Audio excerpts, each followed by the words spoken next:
अस्सलाम वालेकुम। जहांज़ेब अब्बासी एक नए यूट्यूब प्रोग्राम के साथ हाजिर है। जस्टिस मुज़ाहिर अली अकबर नकवी जो सुप्रीम कोर्ट ऑफ पाकिस्तान के सिटिंग जज हैं, उनके ख़िलाफ़ सुप्रीम जुडिशल कौंसिल में अब से थोड़ी ही देर बाद बाज़ाब्ता तौर के ऊपर दूसरा इजलास होने जा रहा है।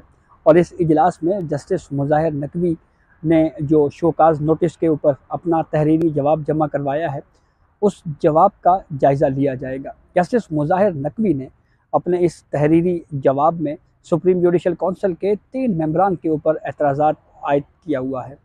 लेकिन उसके साथ ही एक बड़ी डेवलपमेंट और बड़ी ख़बर ये है कि जस्टिस मुज़ाहिर नकवी ने अपने ख़िलाफ़ इन 10 शिकायत को ओपन कोर्ट में चैलेंज कर दिया है और मेलाफाइडी इंटेंट की बुनियाद के ऊपर, यानी ये जवाज़ पेश किया गया है कि मेरे ख़िलाफ़ जो भी शिकायत आई हैं, इन शिकायत में बदनीयती बरती गई है।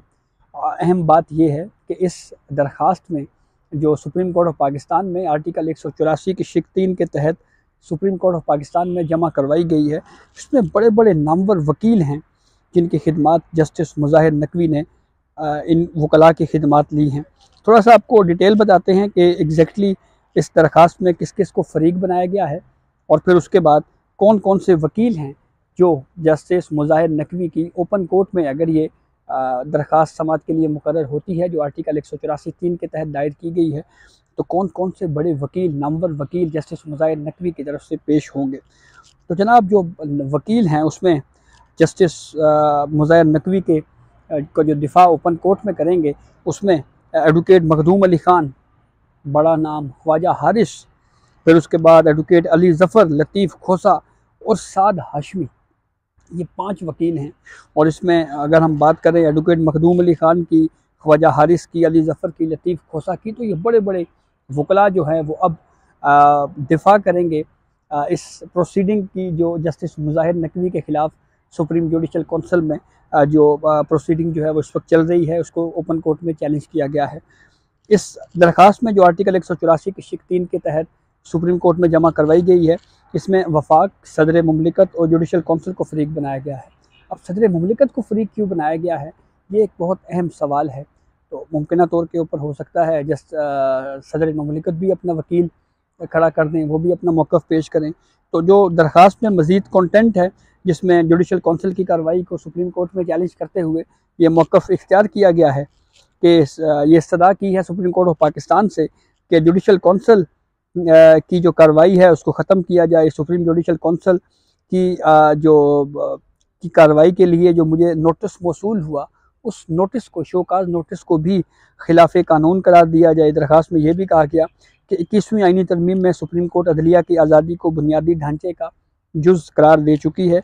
मेरे ख़िलाफ़ मीडिया पर ट्रायल हो रहा है, मेरे ख़िलाफ़ शिकायत कुनंदगान जो हैं वो अदलिया पर हमलावर हैं। जस्टिस काजी फ़ायज़ ईसा सदारती रेफरेंस केस का हवाला देते हुए जस्टिस मुज़ाहिर नकवी ने ये कहा है कि ये असूल उस केस में जो जस्टिस काजी फ़ायज़ ईसा ने ओपन कोर्ट में चैलेंज किया था सदारती रेफरेंस को, उसमें ये असूल सुप्रीम कोर्ट तय कर चुकी है कि जज को भी शफाफ ट्रायल का हक़ मिलना चाहिए। जुडिशल कौंसिल का मुझे शोकाज़ नोटिस जारी करना मेरे बुनियादी इंसानी हकूक़ की खिलाफ वर्जी है। शोकाज़ नोटिस बारी जारी करदा जो प्रेस रिलीज़ है उसमें भी मेरी राय, मेरा कंसेंट नहीं लिया गया। फिर उसमें यह भी कहा गया है कि मीडिया ट्रायल हो रहा है, मेरे खिलाफ सुप्रीम जुडिशल कौंसिल की कार्रवाई बदनीति पर मुश्तमिल करार देकर कलअदम करार दी जाए और जो शोकाज़ नोटिस जारी किया गया है वो भी, उसको भी खिलाफ कानून करार दिया जाए।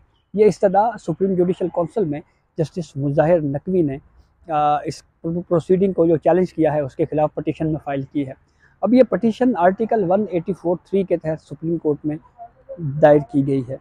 अब आर्टिकल 184(3) के तहत कोई दरख्वास्त दायर होती है तो प्रैक्टिस एंड प्रोसीजर कानून की रोशनी में वो दरख्वास्त समात के लिए मुकर्रर होनी है या नहीं होनी, ये 3 रुकनी कमेटी ने अब डिसाइड करना है। 3 रुकनी कमेटी के हेड चीफ जस्टिस काजी फ़ायज़ ईसा हैं। 2 दीगर सीनियर जजेस में जस्टिस सरदार तारिक मसूद और जस्टिस एजाजुल एहसन हैं। जबकि सुप्रीम जुडिशल कौंसिल के जो मेंबरान हैं जिनके ऊपर जस्टिस मुज़ाहिर नकवी ने एतराज़ उठाया है, उसमें चीफ जस्टिस काजी फ़ायज़ ईसा, जस्टिस सरदार तारिक मसूद और chief justice Balochistan high court Naeem Afghan शामिल हैं। अब देखना ये है कि क्या इस पटिशन को समात के लिए मुकर्रर किया जाता है, और अगर समात के लिए मुकर्रर किया जाता है तो बेंच की तश्कील क्या होगी। जैसे कौंसिल के इन 2 मेंबरान जो सुप्रीम कोर्ट से मुतल्लिक़ा हैं, चीफ जस्टिस काजी फायद ईसा, जस्टिस सरदार तारिक मसूद, उनके ऊपर तो ऑलरेडी जस्टिस मुज़ाहिर नकवी जो है वो एतराज़ उठा रहे हैं। तो ऐसी सूरत हाल में क्या बेंच जो बनेगा, क्या उसमें ये 2 जज साहिबान शामिल होंगे या नहीं होंगे, और अगर होंगे तो क्या फिर वो कोर्ट प्रोसीडिंग के दौरान ही खुद अलग कर लेंगे? वैसे भी असूल तो यही है कि जिस जज के ऊपर कोई एतराज़ लगता है तो उसने खुद तय करना होता है कि क्या वो इस कोर्ट प्रोसीडिंग से अलग हो या ना हो। माजी में इसकी कई मिसालें मौजूद हैं। कौंसल की प्रोसीडिंग को ओपन कोर्ट में चैलेंज करने की भी हमारे सामने बहुत सी मिसालें मौजूद हैं। मिसाल के तौर पे इफ्तिखार मोहम्मद चौधरी ने भी सदारती रेफरेंस को ओपन कोर्ट में चैलेंज किया था। फिर उसके अलावा जो मौजूदा चीफ जस्टिस काजी फायद ईसा हैं, उनके खिलाफ भी पीटीआई के दौरे हुकूमत में जो रेफरेंस बना था उसको उन्होंने खुली अदालत में चैलेंज कर दिया था। और उन्होंने खुली अदालत में चैलेंज करके ना सिर्फ जो पहले फ़ेज़ के बाद जो दूसरा फ़ेज़ था उसमें जस्टिस काजी फायद ईसा ने खुद बतौर वकील आर्ग्यूमेंट्स किए, बल्कि उन्होंने ये भी कहा कि मेरे खिलाफ जो प्रोसीडिंग है इसकी लाइव ट्रांसमिशन दिखाई जाए, यानी बराह रास्त इसकी कवरेज जो है वो दिखाई जाए, ताकि हर आदमी को पता चले कि मेरा केस क्या है और मैं किस तरह से उसका दिफा कर रहा हूँ। काफ़ी अहम केस है। 10 शिकायत हैं जो जस्टिस मुज़ाहिर नकवी के ख़िलाफ़ जो है वो सुप्रीम जुडिशल कौंसिल में भेजी गई हैं। इन 10 शिकायत में ये इल्ज़ाम आयद किया गया है कि मुबैना तौर के ऊपर जस्टिस मुज़ाहिर नकवी ने जो असासे बनाए हैं उसमें बेकायदगियाँ की गई हैं, बेज़ाब्तियाँ की गई हैं, या उनके असासे उनकी मालूम आमदन से मुताबिकत नहीं रखते। ये केस काफ़ी अहम है, लेकिन जो असल सवाल अब सुप्रीम कोर्ट में, अगर ओपन कोर्ट में ये केस समाअत के लिए मुकर्रर होता है तो जो मेलाफाइड इंटेंट है, जो बदनीयती पर मुश्तमिल ये शिकायत भेजने का जो पहलू है, जस्टिस मुज़ाहिर नकवी इसको किस तरह से एड्रेस करते हैं, किस तरह से इस्टेब्लिश करते हैं, ओपन कोर्ट में किस तरह से साबित करते हैं, ये बहुत अहम होगा।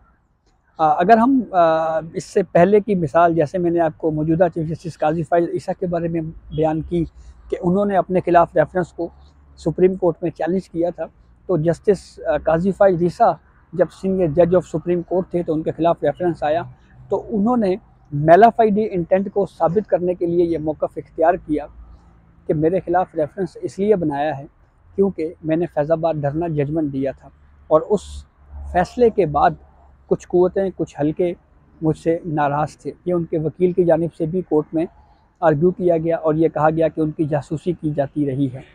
अब उन्होंने अगर हम डायरेक्टली बात करें तो उस वक्त की मिलिट्री इस्टेब्लिशमेंट के ऊपर इल्ज़ाम आयद किया था और ये कहा था कि उनके ख़िलाफ़ जो रेफरेंस बनाया जाने का जो मामला है उसके पीछे उस वक्त की मिलिट्री इस्टेब्लिशमेंट थी। और बाद में फिर पीटीआई हुकूमत ने, जब हुकूमत चली गई तो उसके बाद भी वो पब्लिकली इस बात को कहीं ना कहीं एडमिट करते रहे कि हमारा कोई हाथ नहीं था, वो तो पीछे से हमारे पास आया और हमने आगे भिजवा दिया क्योंकि हमारा एहतसाब का नारा था।